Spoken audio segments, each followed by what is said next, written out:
Да, карелы это же наши, тоже как бы одной нации мы же, да, с карелами. Это раз. Во-вторых, карельские вот это много воды в Карелии, как и в Коме. Ну, то есть очень похоже. Да. То есть мы, наверное, вот у меня родители тоже с карело-финской границы старой. Ну, сейчас-то границы изменились как-то. Ну. Вот. И, конечно, мы очень похожи на них. И просто у нас меньше сохранилось этих памятников, и мы подальше были.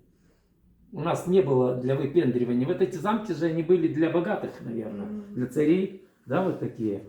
И я посмотрел на фотографии, там есть неправильная крыша, ну то есть не симметричная, как это любят на Западе, а неправильно. То есть она построена для быта, а не для формы, ради формы красивой. То есть, углы были тупые, 120 градусов. вот, опять же, не ради формы, а ради вот гармонии. Когерентности, сохранения. Да, то есть круга, Да. то есть целостности, то есть не обрубленности, а именно смягчения форм. А Как там в природе. продолжение или...